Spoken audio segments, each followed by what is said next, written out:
Саламатсыңар балдар. Bir өлкөнүн өнүгүү тарыхы. Юрий Петров. Снелман жөнүндө.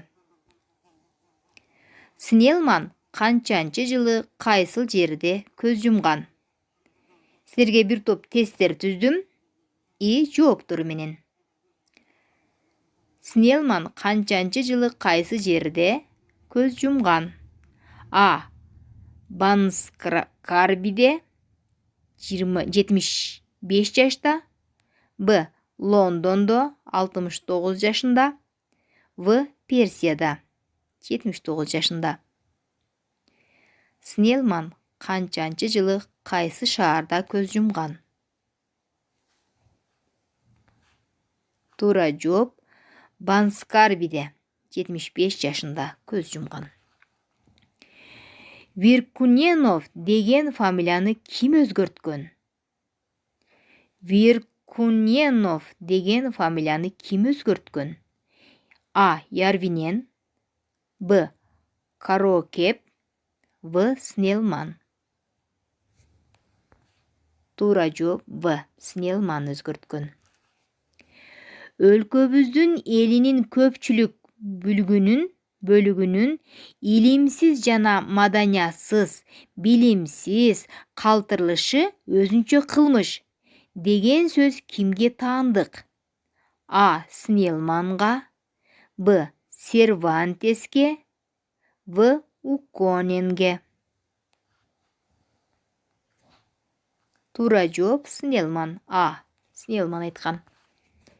Качан гана биздин алакандай улутубуз айланабыздагы зор коңшуларыбыздан жогору маданиятка ээ болсо, ошондо ичибиздеги коркуу жоголот деген сөз кимге таандык? А. Снелманга. Б. Макдоналдга. В. Томаска.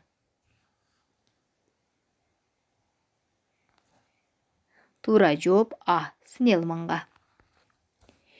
Снелман канчанчы жылы каерде көз жумган?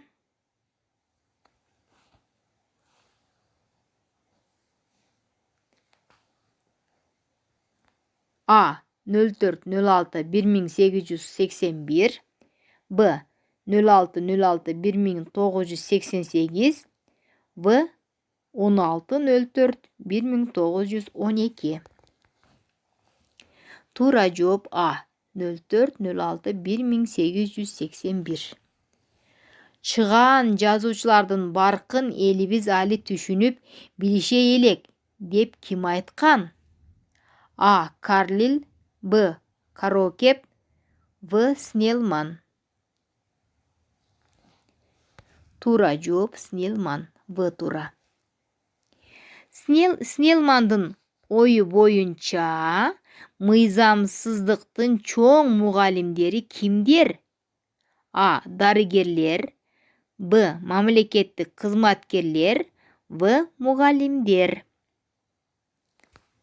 Снелмандын сөзү боюнча мыйзамсыздыктын чоң мугалимдери кимдер? А. Дарыгерлер. Б. Мамлекеттик кызматкерлер. В. Мугалимдер. Туура жооп мамлекеттик кызматкерлер. Азаматсыңар, бир топ тесттерге күбө болдуңар. Bir өлкөнүн өнүгүү тарыхы. Азаматсыңар, сүйүү менен коозулбогон билим берүү ал жөн гана аракет. Ошон үчүн баарыңар жакшы берилип окугула. Сиздер менен мен Максуджеке болдум. Кийинки сабакта жолугушканча.